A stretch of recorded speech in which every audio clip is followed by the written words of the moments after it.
Hello all, today's topic unprincipled alliances on politics in Nepal.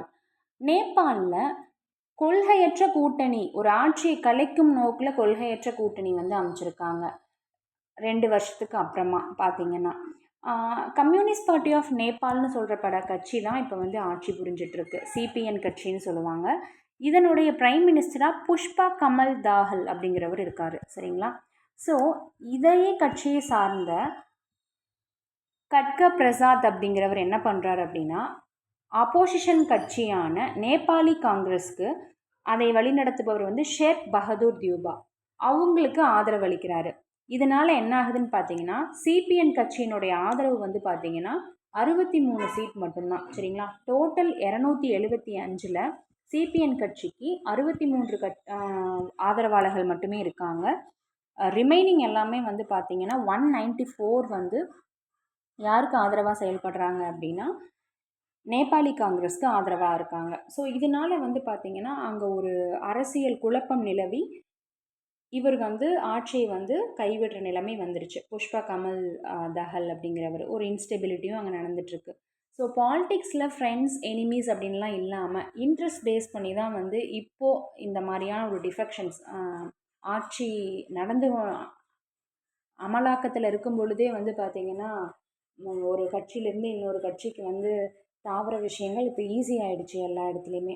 So அந்த நோக்கில் இதை பேசியிருக்காங்க. அன்பிரின்சிபல்டு அலையன்சஸ் அப்படின்னா கொள்கையற்ற கூட்டணி, ஒரு ஆட்சியை கலைக்கணுங்கிற நோக்கில் கொள்கையற்ற கூட்டணி நேபாளில் இப்போ நடந்திருக்கு அப்படிங்கிறத பற்றி பேசுகிறாங்க. Next one, restoring a verdict on the assembly bypoll results. அதாவது பைபோல் ரிசல்ட் நடந்துச்சு இல்லைங்களா? ஜூலை 10 பை எலெக்ஷன் நடந்தது. 13ல் ரிசல்ட் வந்துச்சு. ஜூலை 13ல் ரிசல்ட் வந்துச்சு. அதில் பார்த்தீங்கன்னா பிளாக் பார்ட்டிஸ்னு சொல்லப்படுற, அதாவது கூட்டணி கட்சிகள் பார்த்தீங்கன்னா 13 சீட்டில் மொத்தம் 10 சீட் கைப்பற்றியிருக்காங்க. ஓகேங்களா? சின்ன சின்ன பார்ட்டிஸ் கூட்டணி அமைச்சு வெற்றி புரிந்ததில் பார்த்தீங்கன்னா 10 பார்ட்டிஸ் அந்த மாதிரி பண்ணியிருக்காங்க. மொத்தமாக 7 ஸ்டேட்டில் இந்த பை எலெக்ஷன் நடந்துச்சுங்க. ஓகேங்களா? இதில் ஓவராலாக பிஜேபி தோல்வியை தழுகுனதாக சொல்லியிருக்காங்க. ஓகேங்களா? எதனால் அப்படின்னு பார்த்தீங்கன்னா, இந்த ஒரு சந்தர்ப்பவாத அரசியல் இவங்க கையெடுத்தாங்க இல்லையா பிஜேபி சம்டைம்ஸ். ஸோ இது கூட இதனுடைய தோல்விக்கு காரணமாக அமையலாம் அப்படிங்கிற மாதிரி பேசியிருக்காங்க. ஹிமாச்சல் பிரதேஷில் பார்த்தீங்கன்னா 3 சீட்டில் 2 சீட் காங்கிரஸ் வின் பண்ணியிருக்காங்க. உத்தரகாண்டில் காங்கிரஸ் வின் பண்ணியிருக்காங்க. மத்திய பிரதேஷில் மட்டும் பிஜேபி வின் பண்ணியிருக்காங்க. தமிழ்நாடு விக்ரவாண்டியில் டிஎம்கே தான் வின் பண்ணியிருக்காங்க. வெஸ்ட் பெங்காலில் யூஸ்வலாக திரிணாமுல் காங்கிரஸ் ஜெயிச்சிருக்காங்க. பஞ்சாபில் ஆம் ஆத்மி பார்ட்டி ஜெயிச்சிருக்காங்க. இந்த ஆப்பர்ச்சுனிட்டிக் டிஃபெக்ஷன்ஸ் அப்படின்னா என்னென்னு பார்த்தீங்கன்னா, ஒரு கட்சியில் நின்று ஒரு ஓட்டர்ஸ்ட்டை நம்ம ஓட்டு அந்த கட்சிக்காக வாங்கியிருப்போம்.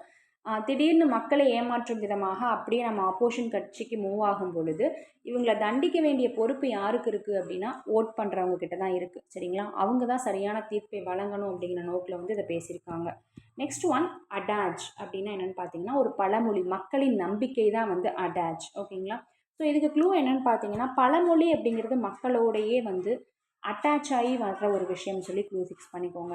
அது அட்டாச்சாக அப்படியே வந்துட்டுருக்கோம் மக்களோடையேன்னு சொல்லி க்ளூ ஃபிக்ஸ் பண்ணிக்கோங்க. நெக்ஸ்ட் ஒன், அண்டர்ஸ்டேட்மெண்ட் அப்படின்னா ஒருனுடைய ரியல் வேர்த் ஒரு விஷயமா இருக்கும், ஆனால் அதனுடைய லெஸ் இம்பார்ட்டன்ட் பண்ணி அதை போர்ட்ரே பண்ணுவாங்க இல்லையா, அதான் அண்டர்ஸ்டேட்மெண்ட். ஓகேங்களா? Understatement, sorry spelling mistake. Okay, அண்டர்ஸ்டேட்மெண்ட்னா ஒருனுடைய வேர்த் ஒரு விஷயமா இருக்கும், ஆனால் அதை அண்டர்மைன் பண்ணி லெஸ் இம்பார்ட்டண்ட்டாக போர்ட்ரே பண்ணுறது தான் அண்டர்ஸ்டேட்மெண்ட். நெக்ஸ்ட் ஒன், ஃபாஸ் அப்படின்னா இம்பார்ட்டண்ட்டான சீரியஸான விஷயத்த ஆர்கனைஸ் பண்ணாமல் இல்லை நல்லா ரெஸ்பெக்டாக ட்ரீட் பண்ணாமல் இருக்கிறது தான் ஃபாஸ். ஓகேங்களா? சீரியஸான விஷயம், இம்பார்ட்டண்ட்டான விஷயம் எல்லாத்தையுமே நல்லபடியாக ட்ரீட் பண்ணாமல் ஆர்கனைஸ் பண்ணாமல் நடத்துகிறது தான் ஃபாஸ். இன்னொரு மீனிங் என்னன்னு பார்த்தீங்கன்னா ஒரு ஃபன்னியான ப்ளேவையும் ஃபாஸ்ன்னு சொல்லுவோம். சரிங்களா? ஒரு மகிழ்ச்சியான ஒரு நாடகத்தையும் ஃபன்னி ப்ளேவையும் நம்ம ஃபாஸ்ன்னு சொல்லுவோம். ஸோ இதுக்கு க்ளூ என்னன்னு பார்த்தீங்கன்னா ஃபோர்ஸ்ஃபுல்லாக சீரியஸான விஷயத்துக்கு ஆர்கனைஸ் பண்ணாமல் விட்டுட்டோம் அப்படின்னா அது என்ன ஆகும்னா ஒரு ஃபன்னி ப்ளேவாக மாறிடுன்னு ஃபிக்ஸ் பண்ணிக்கோங்க. ஒரு சீரியஸான இம்பார்ட்டண்ட்டான விஷயத்த ஆர்கனைஸ் பண்ணாமல் ஃபோர்ஸ்ஃபுல்லாக ஆர்கனைஸ் பண்ணாமல் விட்டுட்டோம் அப்படின்னா அது வந்து ஃபன்னி ப்ளேவாக மாறிடுன்னு க்ளூ ஃபிக்ஸ் பண்ணிக்கோங்க. 2 மீனிங்க்கும் ஒரே க்ளூ. நெக்ஸ்ட் ஒன் ஃபார்கான் அப்படின்னா ஒரு விஷயத்தை வந்து தேவையில்லைன்னு ஒதுக்குறது, சரிங்களா? துரத்தல்னு சொல்லுவோம் இல்லையா? அதை செய்ய வேண்டாம், இல்லை அது நம்மக்கிட்ட இருக்க வேண்டாம்னு நினைக்கிறது தான் வந்து ஃபார்கான். கைவிடுதல், துரத்தல் தான் வந்து ஃபார்கான். நெக்ஸ்ட் ஒன் எக்ஸ்ப்ளாய்ட்டிங் அப்படின்னா ஒரு அன்ஃபேராக ட்ரீட் பண்ணுறதுங்க. நம்மளுடைய ஓன் அட்வான்டேஜ்க்காக, நம்மளுடைய ஓன் யூஸ்க்காக அட்வான்டேஜாக வந்து நம்ம வந்து அதை யூஸ் பண்ணிக்கிறது, ஓகேங்களா? சுரண்டுதல் அந்த மாதிரி சொல்லுவோம். நெகட்டிவ் மீனிங்கில் சொல்லணும் அப்படின்னா அது ஒரு மீனிங் இருக்குது. செகண்ட் மீனிங் என்னென்னு பார்த்தீங்கன்னா டெவலப் பண்ணுறது, அதை வந்து பெஸ்ட்டாக யூஸ் பண்ணிக்கிற மாதிரி டெவலப் பண்ணுறது தான் வந்து எக்ஸ்ப்ளாய்ட்டிங், ஓகேங்களா? ஸோ ஒரு மீனிங் வந்து டெவலப் பண்ணுறது. இன்னொன்று வந்து பார்த்தீங்கன்னா அன்ஃபேராக வந்து நம்மளுடைய ஓன் அட்வான்டேஜ்க்காக ஒரு மாரலான விஷயம் இல்லாமல் இம்மாரலாக வந்து ட்ரீட் பண்ணுறதையும் எக்ஸ்ப்ளாய்ட்டிங்னு சொல்லுவோம்.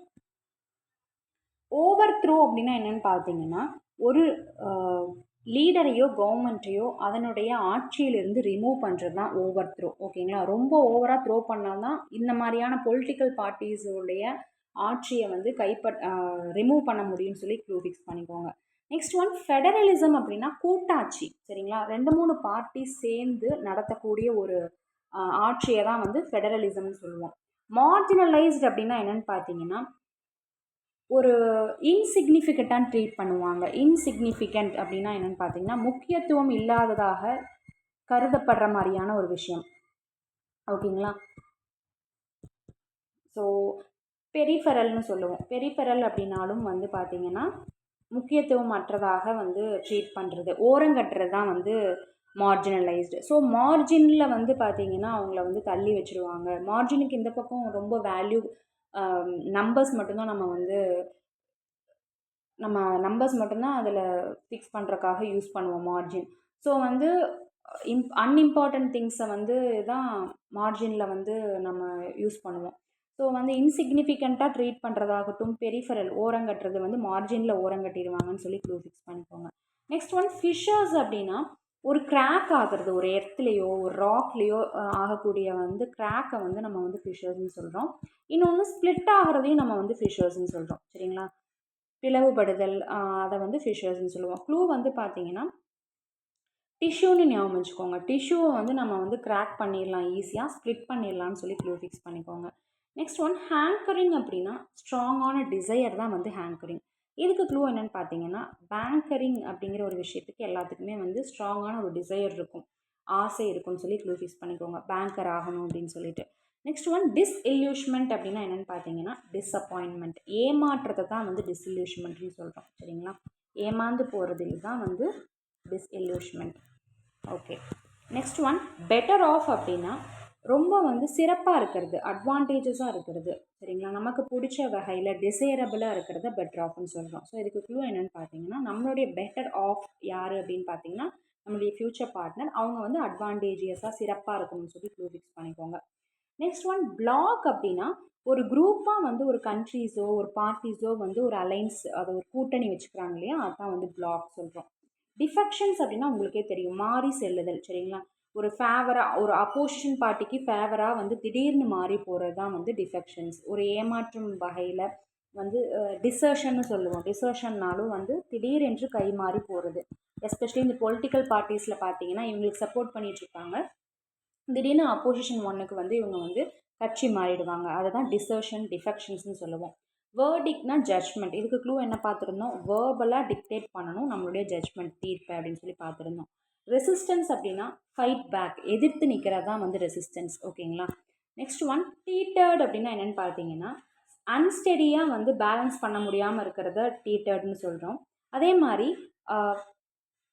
ஒரு முடிவு எடுக்க முடியாமல், ஒரு டெசிஷன் எடுக்க முடியாமல் ஆசிலேஷன்லேயே இருப்போம் இல்லையா, ஃப்ளக்சுவேட் ஆகிட்டே இருப்போம், அதையும் டீட்டர்ட்னு சொல்கிறோம், சரிங்களா? ஸோ அன்ஸ்டெடியாக இருக்கிறது, ஃபிசிக்கலி அன்ஸ்டெடியாக இருந்தால் அதை டீட்டர்ட்னு சொல்கிறோம். அதே மாதிரி ஆசிலேட்டட், ஒரு முடிவெடுக்கும் விதத்தில் ஆசிலேட்டடாக இருந்தாலும் டீட்டர்ட்னு சொல்கிறோம். இதுக்கு க்ளூ என்னென்னு பார்த்தீங்கன்னா டீத் வந்து ப்ராப்பராக இல்லைன்னா நம்ம அன்ஸ்டெடி ஆகிடுவோம், ஆசிலேட்டடாக தான் இருக்கும்னு சொல்லி க்ளூ ஃபிக்ஸ் பண்ணிக்கோங்க. நெக்ஸ்ட் வந்து ஓவர் ரீச் அப்படின்னா அது முன்னாடியே நம்ம பார்த்துருக்கோம். ஓவர் ஆர்ச்சுன்னு நம்ம வந்து இதை க்ளூ ஃபிக்ஸ் பண்ணிக்க சொல்லியிருந்தோம். ஆர்ச் வந்து ஓவராக இருந்துச்சு அப்படின்னா என்ன ஆகும், காம்ப்ரிஹென்சிவாக இருக்குன்னு சொல்லி பார்த்துருந்தோம். காம்ப்ரிஹென்சிவ்னால் எல்லாவற்றையும் உள்ளடக்கியது, ஆல் எம்ப்ரேசிங்னாலும் வந்து எல்லாவற்றையும் உள்ளடக்கியது, சரிங்களா? Including every thing. So over reach அப்படின்னா காம்ப்ரிஹென்சிவாக விரிவாக்கமான ஒரு விஷயத்தை தான் ஓவர் ரீச். ஓவராக ரீச் ஆயிடுச்சுன்னா எல்லாவற்றையும் உள்ளடக்கியதாக இருக்கும். Next one pound of flesh அப்படின்னு பார்த்தீங்கன்னா என்னென்னா ஒரு விஷயம் வந்து ஸ்ட்ரிக்டாக வந்து அதை வந்து வேணும்னு சொல்லி லீகலாக வந்து என்டைட்டில் பண்ணிக்குவாங்க, உரிமையை பெற்றுக்குவாங்க. அது மோஸ்ட்லி வந்து பார்த்திங்கன்னா க்ரூயலாக தான் இருக்கும், ரூத்லெஸ்ஸாக இருக்கும். சரிங்களா? அதாவது இவங்களுக்கானது அப்படின்னு சொல்லி லீகலாக இருக்கும், ஆனால் அது அடையப்பெற்ற விதம்னு பார்த்திங்கன்னா ரூத்லெஸ், அதாவது க்ரூயலாக இருக்கும். சரிங்களா? இன்ஹியூமனாக இருக்கும். ஸோ நேர்மையற்ற வழியில் நியாயமற்ற முறையில் அதை வந்து இவங்களுதுன்னு சொல்லி லீகலாக வந்து ரைட்ஸ் பெற்றிருப்பாங்க. அதுதான் வந்து பவுண்ட் ஆஃப் ஃப்ளஷ்ன்னு சொல்கிறாங்க. ஓகேங்களா? ரூத்லெஸ் அப்படின்னா க்ரூயலாக ஒரு மனிதத்தன்மையற்ற செயலை செய்கிறதா ruthless. So pound of flesh அப்படின்னா ஸ்ட்ரிக்டாக லீகலாக நம்மளோடது அப்படின்னு சொல்லி நம்ம உரிமை பெற்றிருப்போம், ஆனால் அதனுடைய வந்த வகை வழி அப்படின்னு சொல்லி பார்த்தீங்கன்னா இன்ஹியூமனாக இருக்கும். கன்சென்சஸ் அக்ரிமெண்ட் உங்களுக்கே தெரியும். கன்சென்சஸ் அப்படின்னா அக்ரிமெண்ட், ஒப்புதல். சரிங்களா? நெக்ஸ்ட் ஒன் ட்ரவுன்ச்டு அப்படின்னா என்னென்னு, ட்ரவுன்ச்டு வராதுங்க இந்த இடத்துல, சிஇடி தான், ஹெச் வராது, சாரி. ட்ரவுன்ஸ்டு அப்படின்னா என்னென்னு பார்த்தீங்கன்னா டிஃபீட் கம்ப்ளீட்லி, தோற்கடித்தல். சரிங்களா? முழுசாக வந்து அவங்கள வந்து தோல்வியுற செய்தல் தான் வந்து ட்ரவுன்ஸ்டு. ஓகேங்களா? ஓகே. நெக்ஸ்ட் ஒன் ஹீட் அப்படின்னா ஒரு வார்னிங்க்கோ உள்ள அட்வைஸ்க்கோ வந்து அட்டென்ஷன் கொடுக்கறது தான் ஹீட். ஸோ இதுக்கு க்ளூ என்ன நம்ம முன்னாடியே பார்த்துருந்தோம். ஒருத்தவங்க ஒரு அட்வைஸை ஃபீட் பண்ணுறாங்க அப்படின்னா நம்ம என்ன பண்ணணும், அதுக்கு அட்டென்ஷன் கொடுக்கணும். ஒரு வார்னிங் கொடுக்குறாங்கன்னா அந்த ஃபீடை நம்ம ஏற்றுக்கணும்னு பார்த்துருந்தோம். எக்ஸ்சீவ் அப்படின்னா அப்ஸ்டைன், அவாய்ட் பண்ணுறது, டெலிபரேட்டாக அவாய்ட். டெலிபரேட்னா வேணுமென்றே அவாய்ட் பண்ணுறது. சரிங்களா? ஒரு பர்டிகுலர் காரணத்துக்காக டெலிபரேட்டாக வந்து அவாய்ட் பண்ணுறது தான் வந்து எஸ்சீவ். இதுக்கு க்ளூ என்னென்னு பார்த்தீங்கன்னா சூவிங் கம்க்கெல்லாம் நம்ம என்ன பண்ணணும், டெலிபரேட்டாக அவாய்ட் பண்ணிடணும், அதை வந்து அப்ஸ்டைன், ரிஃப்ரைன் பண்ணணும்னு சொல்லி பார்த்துருந்தோம். Next one reinforce. ரெயின்ஃபோர்ஸ் அப்படின்னா ஸ்ட்ராங்கர் ஆக்குறது தான் வந்து ரெயின்ஃபோர்ஸ். இதுக்கு க்ளூ என்னென்னா ரெயின் ஃபோர்ஸாக வருது அப்படின்னா கண்டிப்பாக அது மேலும் ஸ்ட்ராங் ஆகும். நெக்ஸ்ட் ஒன் ரெஸ்டிங் அப்படின்னா ஃபோர்ஸாக ஒன்றை வந்து புல் பண்ணிக்கிறது. சரிங்களா? ஒரு பர்சன்ட்டை இருந்து சீஸ் பண்ணிக்கிறது தான் ரெஸ்டிங். ஓகேங்களா? ஒரு பர்சன்ட்டை ஒருவரின் பிடியில் இருக்கிறது, கிராஸ்ப்னால் பிடியில் இருக்கிறத வந்து ஃபோர்ஸ்ஃபுல்லாக புல் பண்ணிக்கிறது தான் வந்து ரெஸ்டிங். ஸோ ரெஸ்லிங் தெரிஞ்சிருந்தது அப்படின்னா ஈஸியாக சீஸ் பண்ணிக்க முடியும், கேப்சர் பண்ணிக்க முடியும் ஒருத்தங்கிட்ட இருந்து. க்ளூ ஃபிக்ஸ் பண்ணிக்கோங்க. கிராஸ்ப்னால் ஒருவருடைய பிடியில் இருக்கிறது, அதை வந்து புல் பண்ணி நம்ம வந்து கேப்சர் பண்ணிக்கிறது தான் வந்து ரெஸ்டிங். ஸோ ரெஸ்லிங் தெரிஞ்சிருந்தால் இந்த மாதிரி ஈஸியாக ஒருத்தர்கிட்டருந்து ஒன்று வாங்கிக்கலாம்னு சொல்லி க்ளூ ஃபிக்ஸ் பண்ணிக்கோங்க. சாஃப்ரான் பார்ட்டி அப்படின்னா என்னென்னு பார்த்தீங்கன்னா பிஜேபியை தான் வந்து சாஃப்ரான் பார்ட்டின்னு சொல்லி சொல்கிறாங்க. 1990களில் சாஃப்ரான் பார்ட்டி என்று அறியப்பட்டது வந்து பிஜேபி. ஓகேங்களா? So okay, tomorrow certain words learn பண்ணிக்கலாம். Thank you, have a nice day.